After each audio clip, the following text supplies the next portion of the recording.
Founder Wisdom Pod with none other than Alistair Band. It's going to be a fun one. He's co-founder at Pass On.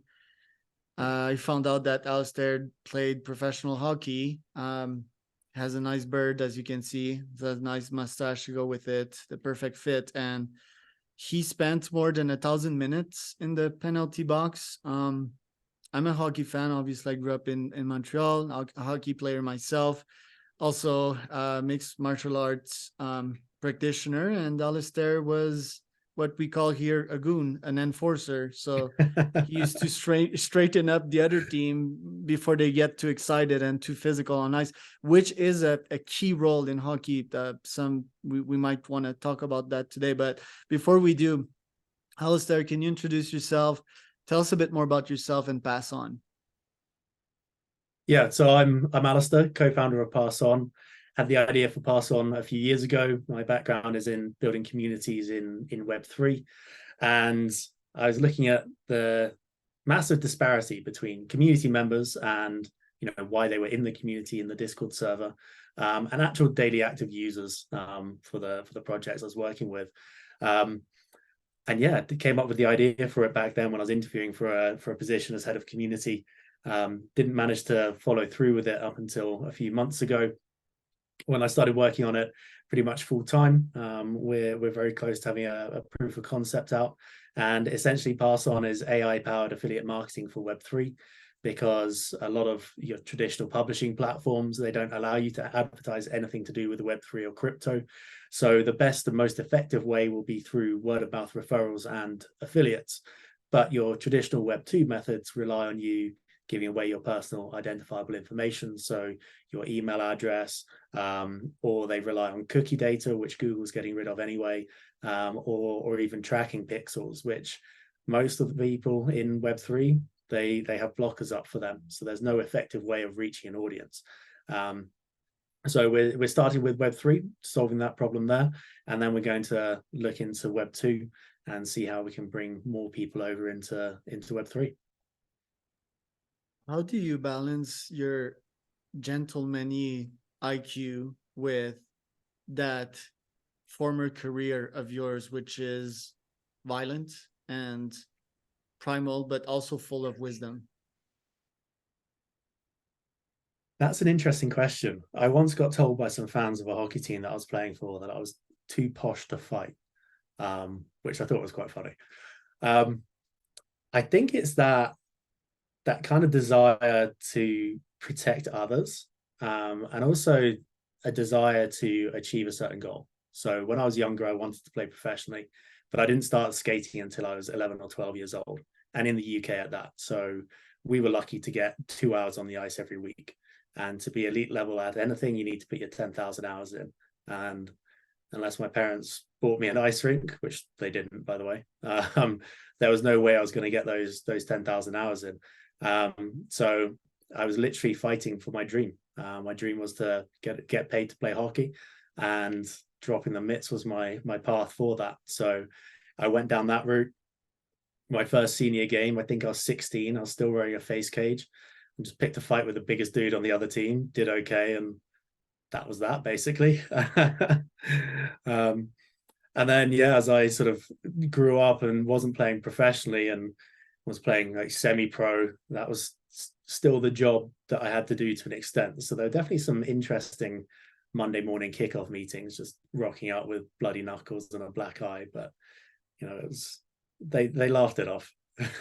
Yeah, because for those that don't know, I mean, I checked Alistair's LinkedIn profile and saw that he had a professional career on the side for the past 10-15 years. And it's like brain was telling me, yeah, he did the goon thing while working. And I was telling Alistair of my own mishaps. But yeah, like starting with that part, tell us about the enforcer's role in a team, and tell us like about your personality. Like, you seem like the posh gentlemanly type of person.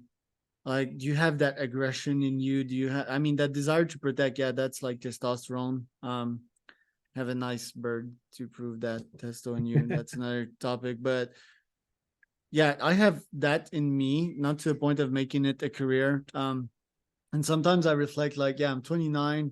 I still have time to launch an MMA career, but with what I want to build, I mean, I could make good money with MMA, could potentially go professional in less than 3 years with the type of personality that I have. But yeah, would lose a bunch of neurons in the process. So I won't go with that career. But in your case, like where did that started and how did you discover that you had an ability for fighting and protecting your Um, like I said, it was kind of around my first season playing men's hockey. Or second season. Back then, you could play senior men's hockey at any age if you were good enough, you were old enough. And as one of the juniors coming through, I was good, but the senior team wasn't good, if that makes sense. Like they were pretty low level. And I wanted to crack a spot on the roster, so I always played a physical game. I wasn't a very good skater. Um, and I found that the best way for me to contribute was to go out, lay a hit, throw myself in front of pucks. And as you start playing senior hockey, well, all of a sudden you're allowed to fight. So playing that physical game, guys start getting annoyed at you. You're this annoying 15, 16-year-old kid in a face cage. And they're like, oh, I can't do anything. You're just a kid. So you take your helmet off and everything's fair game. And I think it was that kind of really endeared me to my teammates as well, that I wasn't playing that chippy kid in a face cage role and then hiding behind someone else. Like I would back myself up, and then protect others as well, because it's that kind of the protection instinct for me that really runs strong. Like I've got quite a long temper when it's people doing stuff to me. Like I'm super chilled out. But I don't like it when I think that someone's being taken advantage of.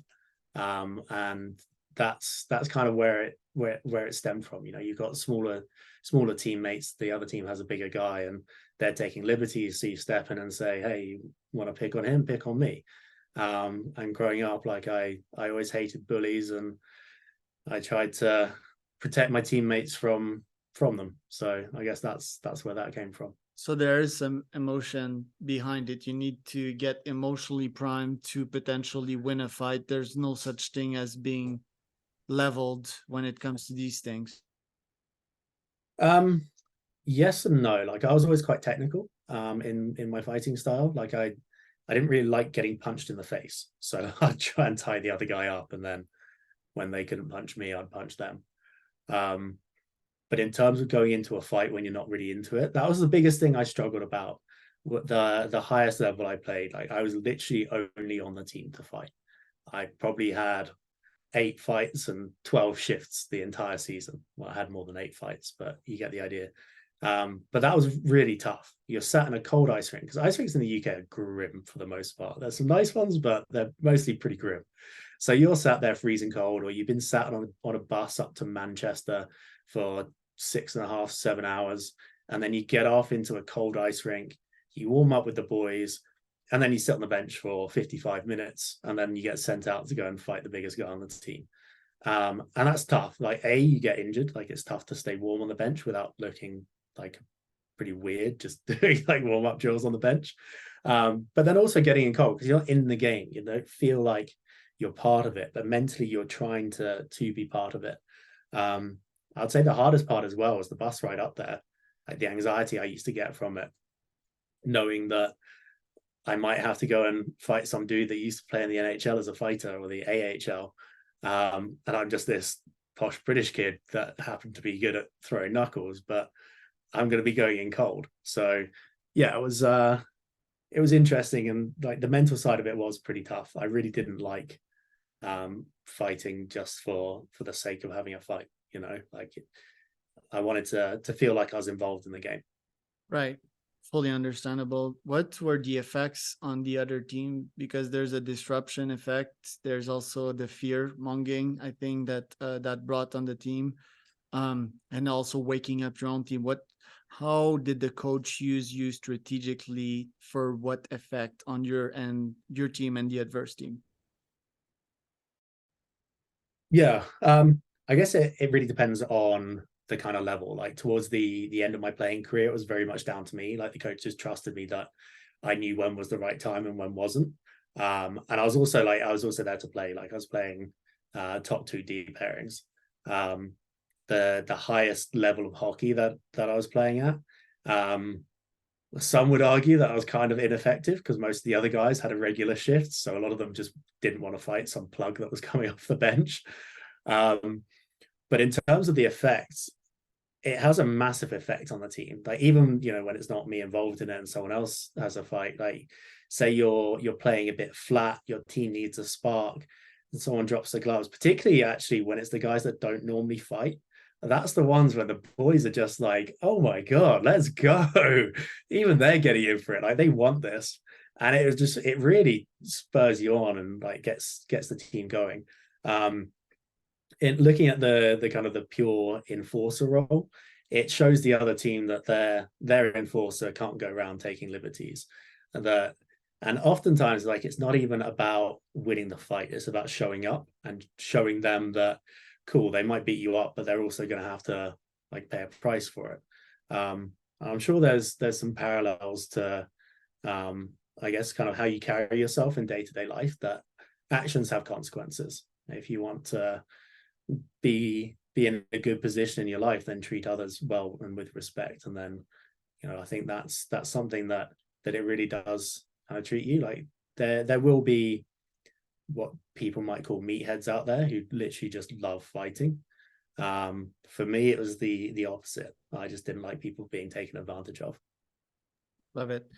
To finish that segment and bridge off with a bang, you told me pre-interview that you one punch knocked out folks. Tell us about your best stories of that segment, that part of your career. I mean, I think some of them I can't put on air, but they're all off ice stories. I think it might have been a fight that I had in Melbourne. It wasn't a one punch, but it was I knocked the guy out. And it was pretty sweet because I was supposed to play for Melbourne. And this is over in Australia for those wondering. And yeah, I got there and was expecting to sign a contract, and that never transpired. And they said, "Oh, actually, we're not going to sign you." So I had to, like, I was already there in Australia. I was like, "Well, I'm here with my kit. I'm going to find another team." So end up going to Canberra and playing up there. Best fans in the league, by the way, like absolutely amazing fans. And yeah, we had gone to Melbourne, and the game before, like their like tough guy wouldn't fight me, and then this game he decides like we're actually gonna have a fight. So it's gloves off, helmets off, center ice in front of I don't know 1,500 people, which it wasn't a very big rink, so it seemed like a lot. And yeah, I dropped them with a pretty sweet uppercut, and there are the highlight reels of it. I think it was on Fox Sports, and it was voted the best fight in the Australian League history. Epic shit. Yeah. The energy of a 1,500 crowd, 15, yeah, must have been electrical.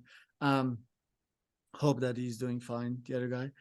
Why do we Yeah, he's fine. humans... We had a beer after the game. Oh, really? It's like, why do we humans love violence, and how does violence transpire in business? I mean, I don't think violence really transpires very well in business. Like, Depends. At the top, it's really predatory and it's really alpha and wolf eats wolf kind of. Well, in my field and in my opinion. Yeah, I agree. Like the principles behind it, I don't think walking into a boardroom and punching someone in the face will get you very far. But yeah, I think it's that drive and desire to succeed, and also put yourself in a position where you might not be comfortable, where it's dangerous, and putting yourself out there. I think anyone that's willing to step in and stick up for someone else, in my opinion, is worth their weight in gold, because it's not just about it. I think anyway, it's not just about looking after yourself and taking yourself to the top and fighting off competition.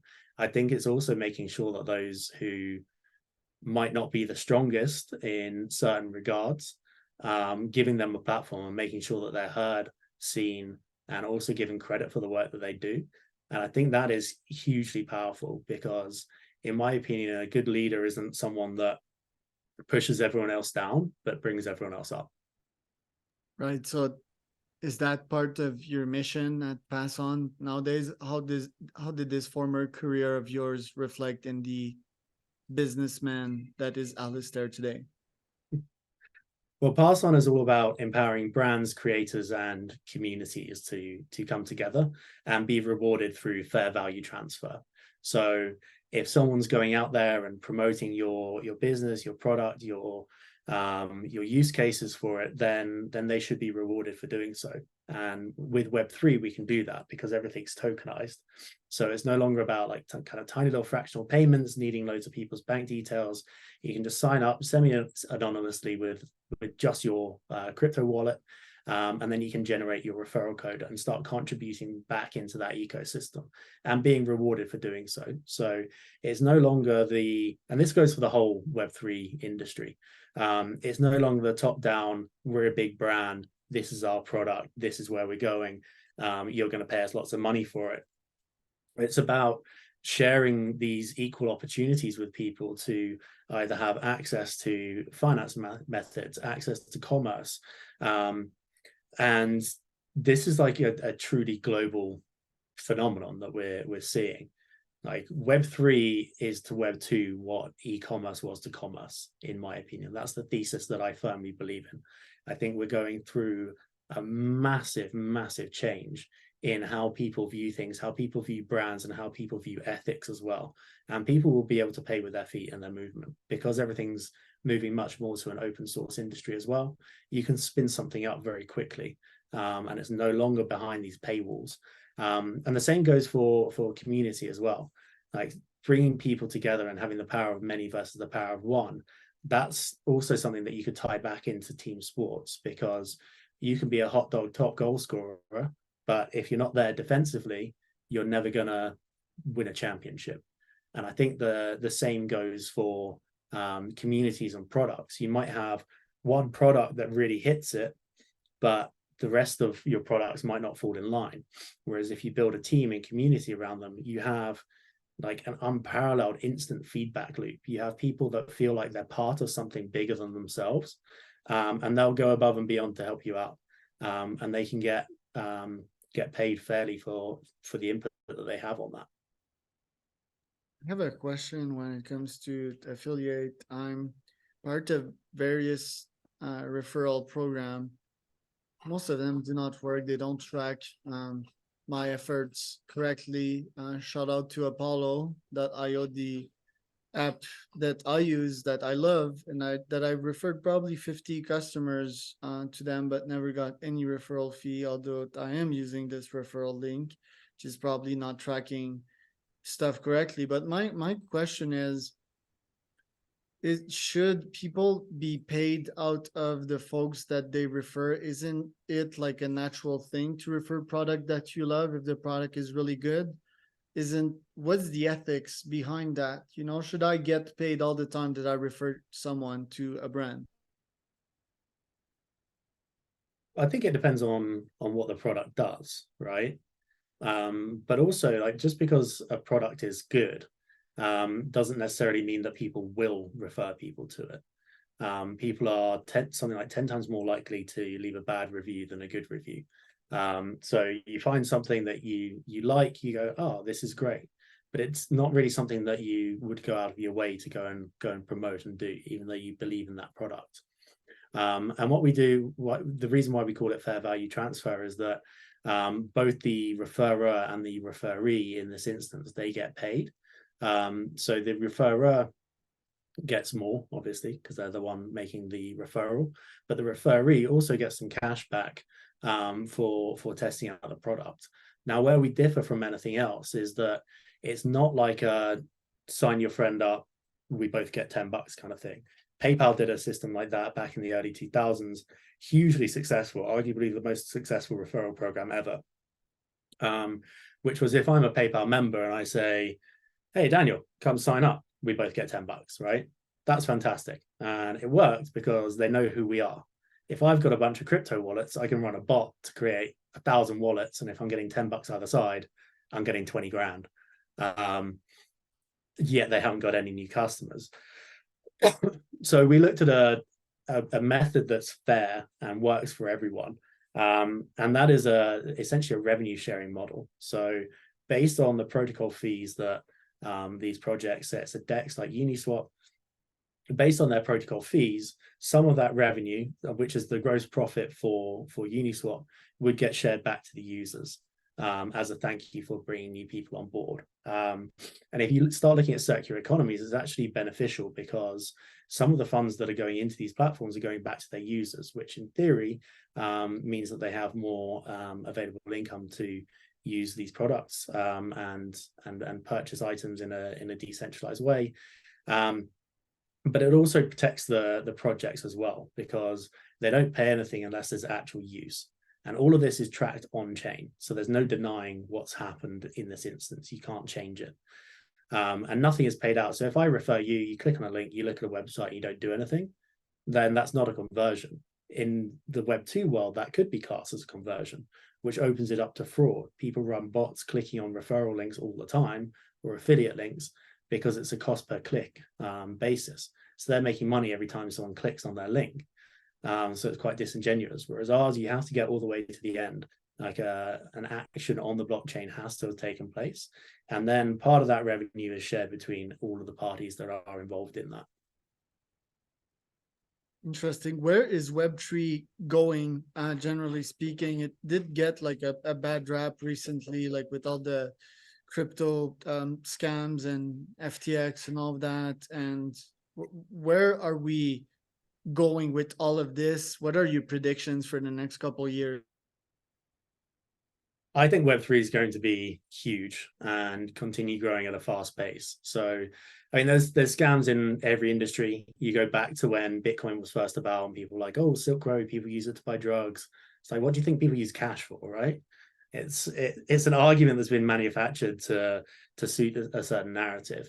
There are some amazing things with this technology. So while you're not looking at outright scams like FTX, what you were saying about Apollo and your referrals not being tracked on that, essentially they're scamming you out of goodwill because you're doing something for them, which you probably wouldn't have done if there wasn't a reward at the end of the line for you. With us, we can take that scam away and make it completely transparent. In any ecosystem, there will be bad actors. I think there will be tighter legislation and regulations around the industry as a whole. But the proof's in the pudding when you look at how many massive global corporations are getting involved in the space right now. Like you've got Nike and Artifact, you've got Gucci, you've got Louis Vuitton, like huge global brands are stepping into Web3. Harry Styles recently got 5,000 people to create a crypto wallet during one of his concerts. So you know, Snoop Dogg, his records, they're being sold as NFTs on the blockchain. It's the future, and it's coming. So my advice would be, this isn't financial advice at all, but my advice is to take note and learn about it. Get stuck in. Love it. Where can people find out more about you, Alistair? More about me as an individual. Yeah, and your company. Or so I mean, you can find me on LinkedIn, Alistair Band. And also about Pass On. If you head to passon.io, that's passon.io. We actually just launched a new website yesterday, so lots of information on there. And we will be launching our proof of concept very soon at ECC in Paris, coming up on the 17th of July.